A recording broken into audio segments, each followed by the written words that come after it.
So I just finished training with my friend Hattie down at the gym, and we were talking a little bit about business and content, just sort of checking with how things are going. And she mentioned to me a couple of really interesting points. First, she said the algorithm hates me, which is something that I feel like all of us as creators, especially if we've been doing this for a little while at least, we can kind of relate to because we've all seen moments where our views, our engagements, all that kind of stuff just starts to downtrend a little bit.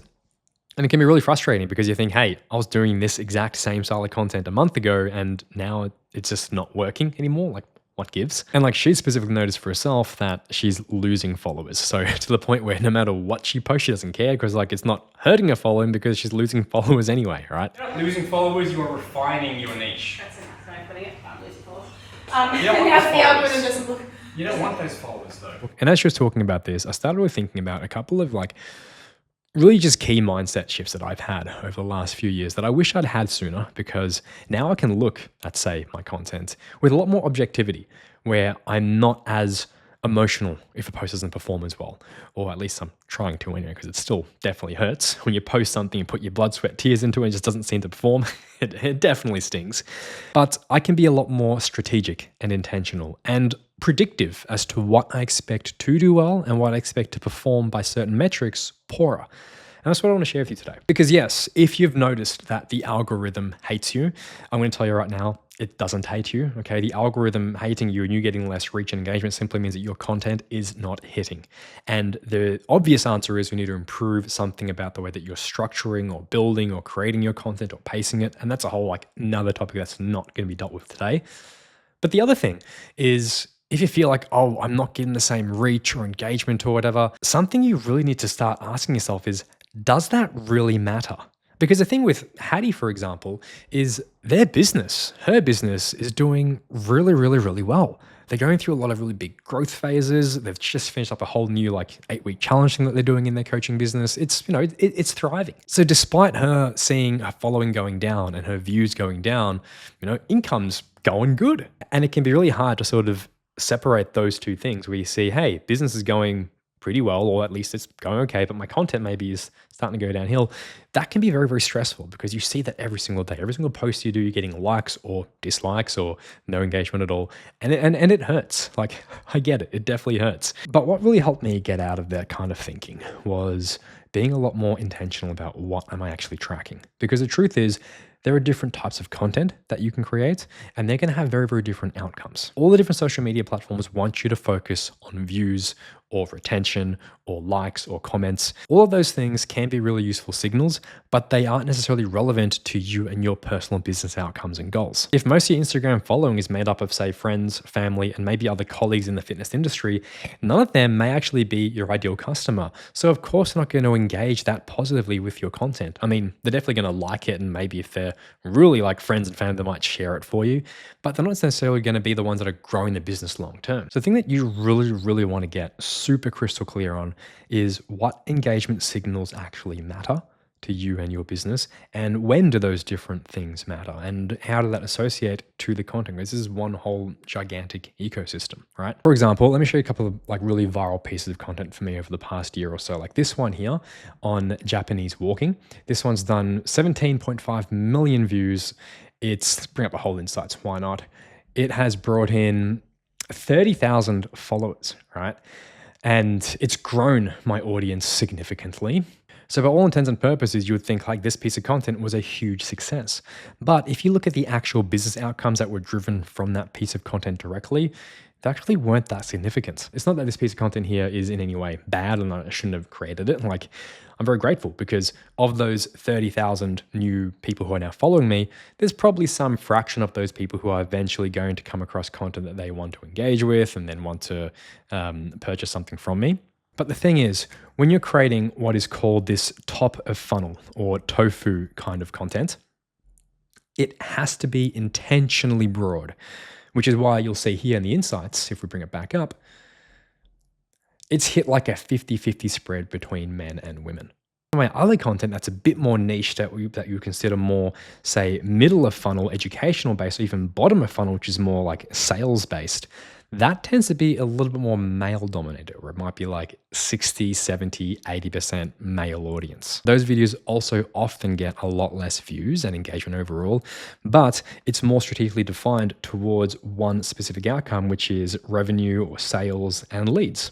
That's our first thing here, right? Is we have these three different types of content. Top of funnel, very, very broad, is going to get probably, if it's engineered well, like a lot of views. It's got high viral potential. It can bring in a lot of people in general, but they're going to generally just be quite cold audiences and they don't really understand you, or they're not connected with you. They don't understand your product. They don't necessarily want to buy from you ever. But then as we get deeper and deeper, we go into more of this middle of funnel and bottom of funnel, where you start to filter out all the people who aren't necessarily going to be your ideal customer. And you start saying, hey, I'm going to talk about a very specific problem that I solve through my products and services, and that's not going to be as universally appealing. But importantly, if the only thing that I thought about here was views or likes or follows, I would be so focused and hell-bent on creating more and more and more of that top of funnel style content, which A, requires a fair bit of effort, and it may not always pop off that well, which takes a lot of my resources, but it won't necessarily translate to better business outcomes. Now, what Hattie does, on the other hand, that does really, really well, is she spends a lot of time on this bottom of funnel stuff. She's talking a lot on her Instagram stories and in her specific feed posts as well, in ways that speak to her ideal avatar. She's talking to the women that she wants to work with. She's talking about their problems, the things that they want to relate to. And of course, it's going to be to a smaller and smaller target market. And at the same time, is going to alienate or push away people who aren't part of that target market. Now, the thing you may not know about Hattie is she's been on social media now for like, I don't know, 10, 15 odd years. And she's been through many different journeys. When she was a competitive athlete, she was attracting a lot of like hardcore competitive athletes as peers, a lot of men as well. She'd post a lot of shots of her competing in like bikinis and whatnot, which would inevitably attract a lot of men into her market. They weren't necessarily paying customers, but they were following along and they were engaging with her content. So now that she's being more strategic and intentional about the stuff that she creates, it's going to push away those kinds of people and they are going to unfollow. If there was any kind of all-powerful algorithm, it does take a little bit of time to learn how to best position you, especially when it's had, you know, for Hattie, in her case, 5 or 10 years of a very specific type of niche, and she's now transitioning across to be like less universally appealing, less top of funnel appeal, and more middle to bottom of funnel appeal to 1 or 2 ideal avatars. And this is the kicker here, right? This is what's helped me get out of my own head so much, put a lot of pressure on myself and everything, always performing to a very specific level. It's understanding, what am I trying to achieve with this specific piece of content?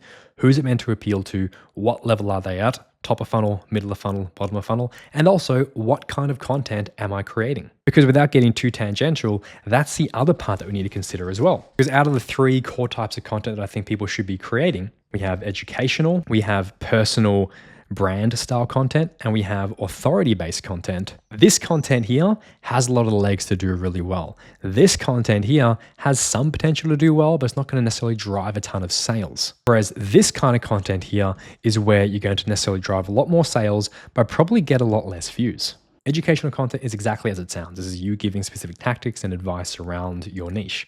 Personal brand style content is where you're storytelling about where you've been, what you've done, what you've achieved, what lessons you've gone through, what lessons you've learned, and makes you more of a relatable human. But it doesn't necessarily teach people a very specific method or tool or tactic, and doesn't necessarily drive sales with specific call to actions. Whereas here on the authority side of things, you're going to be showing your results, your testimonials, your offers, and maybe targeting with a little bit of personal branding, maybe targeting with a little bit of education. But the key thing here is saying, this is what I do, this is why I'm so good at it, and hey, here is how you can start working with me. If we were to sort of think about this again, you could say education is often going to be top of funnel. Personal brand is going to be a mix of middle of funnel and top of funnel. And authority-based content is going to be slightly engineered more towards being bottom of funnel. But there is always going to be a little bit of a crossover between all of these 3 things, depending how you're creating content. Because honestly, the best kind of content combines all 3 all the time. The big thing that I want you to be thinking about here with your content is, yes, is it top of funnel, middle of funnel, bottom of funnel content? Is it educational? Is it personal branding based? Is it authority based? Because they're going to have different metrics that you want to be keeping an eye on. But most importantly, above all else, if you feel like your content's not performing that well, what metrics are you using? What metrics are you tracking? And are they actually relevant? This channel, as of today, currently has 252 subscribers. The views that I get on these videos are not very, very high. My partner Katrina said to me the other day, Eugene, you should just post this onto your main Instagram and main YouTube channels. You've got millions of followers there. You're going to get so many more views and impressions on your content. content, which is absolutely correct. But I don't want to just attract views. I don't want to just attract subscribers and followers who are just mindlessly consuming this content. I want this content to only be seen by a very select number of individuals. I care about working with operators, content creators, business owners who are going to make up only a very small percentage of my viewership on my main channels. Sharing this stuff on the main channels does attract people, but it also attracts a lot of noise, which I don't want. So I'm keeping this very, very small and intimate for now and just letting it grow very organically. So I'm not being influenced by all these other metrics that don't matter as much. Don't worry so much about what the algorithm's doing. Start worrying a lot more about how good are the inputs that you're putting into your content and how are you really distinguishing all of the noise and working out what is truly, truly driving a business forwards. Good luck. Drop any questions you have down below and I'll see you in the next one.